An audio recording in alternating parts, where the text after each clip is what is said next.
Everyone wants to believe that mysteries eventually end, that with enough time, enough evidence, enough effort, the truth always surfaces. The Zodiac Killer shatters that belief, because this is a story where the killer didn't just take lives, he took certainty. He left behind fear, riddles, and a question that still hasn't been answered. Who was he really? In the late 1960s, Northern California was changing. The optimism of the post-war era was cracking. Trust in institutions was fading. And into that uncertainty stepped someone who didn't want to hide. He wanted to be seen. Not his face, but his mind. The Zodiac Killer announced himself not with a confession, but with letters.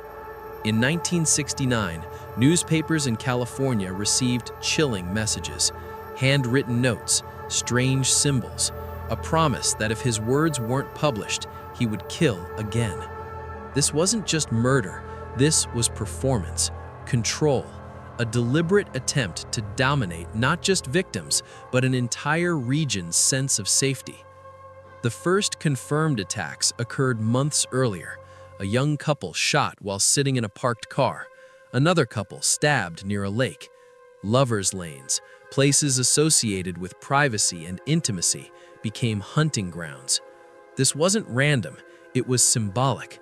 The Zodiac targeted moments of vulnerability, quiet spaces, the illusion of safety.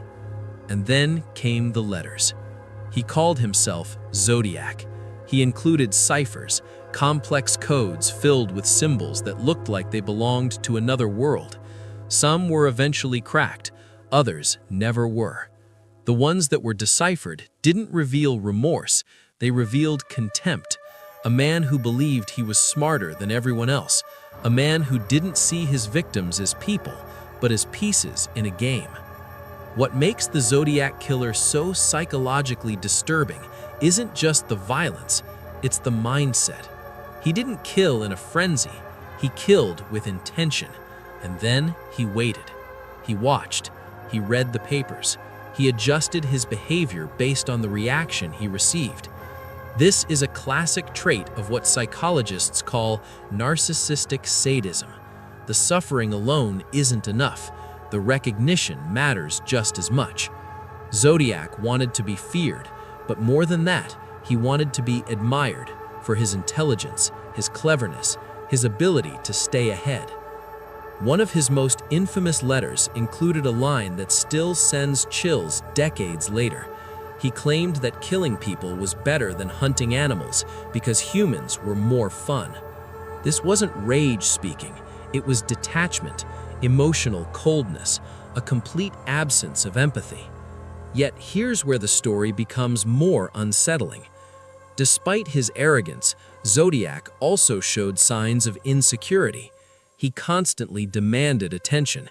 He corrected the media when they got details wrong. He threatened to escalate if he felt ignored. This wasn't a man fully confident in his power. This was someone who needed validation. In psychological terms, this points to a fragile ego masked by grandiosity, the kind of personality that cannot tolerate being overlooked, someone who feels insignificant unless others are forced to acknowledge him. The ciphers themselves tell a story. Creating them required time, patience, and obsession. This wasn't impulsive violence, this was ritualistic. The act of encoding messages allowed him to feel superior, untouchable. Every unsolved cipher was proof, in his mind, that he was winning. But the more attention he gained, the more the cracks appeared. Zodiac made claims that couldn't be verified. He exaggerated his body count. He contradicted himself. Some letters felt almost desperate, as if he feared fading away. And eventually, that's exactly what happened. The letters stopped, the murders stopped, and the man behind the name disappeared into the crowd. No arrest, no trial, no confession. And that unresolved ending is what makes the Zodiac Killer linger in the collective psyche. Because when a case remains unsolved, the fear doesn't close, it spreads. Anyone could be him, a coworker, a neighbor, a stranger you pass on the street. The lack of resolution forces us to confront an uncomfortable truth. Sometimes evil doesn't get caught. There have been suspects, many of them. Arthur Lee Allen, a man whose behavior raised alarms, who owned similar weapons, who lived near attack sites, who spoke in unsettling ways. But evidence was never enough. DNA didn't match, timelines conflicted, and certainty slipped away again. What's fascinating is how the Zodiac Killer has outlived the actual crimes. He became a symbol of chaos, of intellectualized violence, of a mind that turned murder into a puzzle. And that raises a deeper question. Why are we so drawn to cases like this? Part of it is the mystery, yes, but part of it is psychological. The Zodiac Killer forces us to confront the limits of understanding human behavior. He wasn't visibly broken. He wasn't socially isolated in obvious ways. He functioned, he planned, he adapted. He reminds us that intelligence doesn't equal morality, that articulation doesn't mean insight, that a person can appear coherent, even clever, while holding beliefs that are profoundly disconnected from humanity. There's also the discomfort of unfinished stories. Our brains crave closure. When we don't get it, we keep returning, hoping for a new detail, a new theory, something that finally makes sense of it all. But perhaps the real lesson of the Zodiac Killer isn't about who he was, it's about what he exploited. Fear, media attention, our need for answers, our tendency to mythologize what we don't understand. The Zodiac Killer didn't just commit crimes, he manipulated a system that amplified his voice. And that's where modern reflection matters. In an age where attention is currency, where notoriety spreads instantly, cases like this force us to ask how society unintentionally rewards certain behaviors.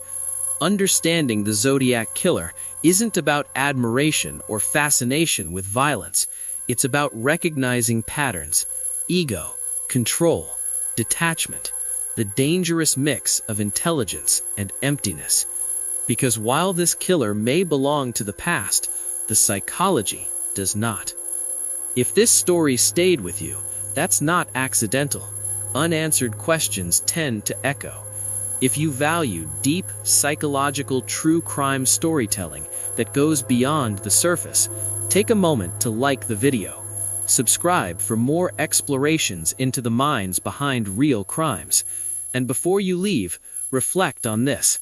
When someone seeks attention through fear, how much power do we give them simply by